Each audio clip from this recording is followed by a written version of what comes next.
Hello there and welcome to the weekly Outside Views report on British politics. In December, the British government had to pay more than twice as much to service its debt as a year earlier. New public borrowing rose to its highest level so far this month. Rising interest rates around the world have also impacted the cost of Britain's sovereign debt. According to the Statistics Office ONS, new public borrowing amounted to £27.4 billion in December. The independent budget keepers from the Office for Budget Responsibility, or OBR, had just £17.6 billion on the bill. HSBC economist Elizabeth Martin said the forecast was hugely exceeded. It was the highest December reading since surveys began in 1993. The retained EU law bill was approved by the House of Commons on January 18th. However, there is a risk of resistance in the House of Lords. Section 2 of the European Union Withdrawal Act 2018 provides that certain regulations of European origin will continue to apply in the United Kingdom after Brexit. As a consequence of this regulation, there are currently around 4,000 legal acts of EU origin, according to estimates. The British government wants to change this situation and has put the above bill through parliamentary vote. The draft stipulates that the vast majority of regulations originated in the EU will automatically lose their validity at the end of 2023. Only in exceptional cases should there be a transitional period until June 26. The responsible British ministries are likely to have considerable difficulties coping with the volume and this tight schedule. The British government has released a dashboard that provides a rough overview. The extensive powers that ministries are to be given when repealing or changing regulations are also viewed critically. After approval in the lower house, the upper house must now agree. This is considered to be less convinced of the draft, but due to a lack of democratic legitimacy, it should not want to prevent the law permanently. However, it may be able to achieve a delay and ultimately at least push through a more realistic schedule. Iran is threatening the European Union and Britain with countermeasures after the imposition of new sanctions. The Islamic Republic will soon announce a list of new sanctions against human rights violators by the EU and Great Britain. That's what a spokesman for the Foreign Ministry in Tehran said on Tuesday. On Monday, the EU imposed punitive measures against more than 30 Iranian state officials and organizations for cracking down on recent protests and other human rights violations.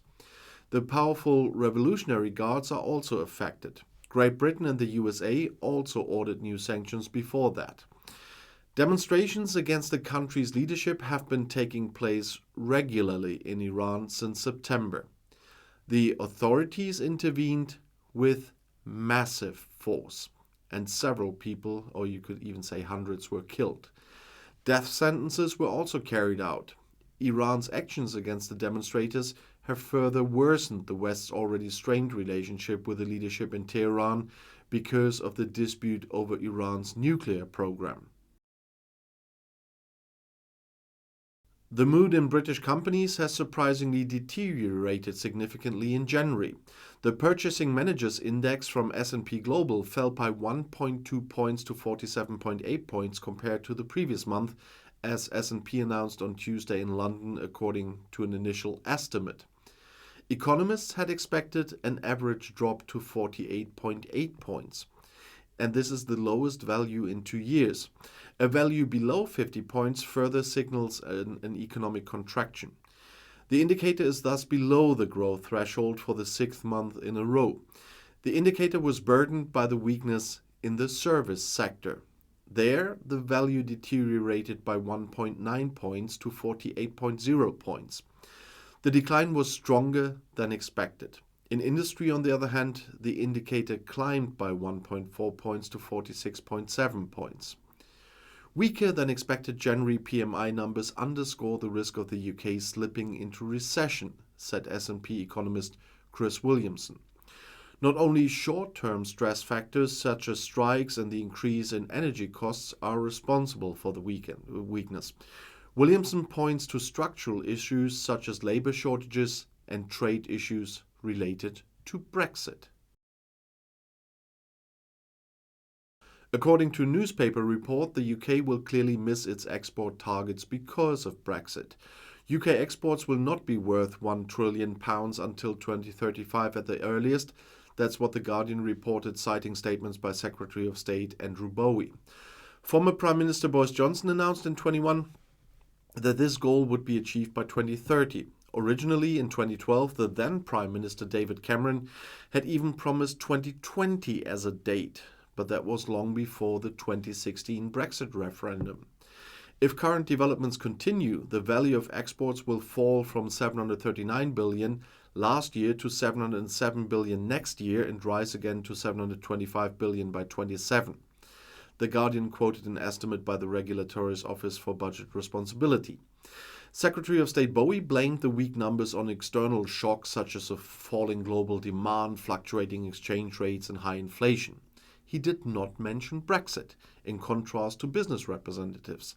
According to the Federation of Small Businesses, 1 in 8 exporters has temporarily or permanently stopped selling to the EU because of Brexit, and another tenth are considering doing so.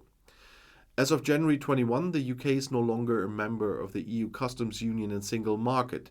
Brexit supporters have argued that leaving the EU will allow Britain to negotiate its own trade deals, which are far more beneficial.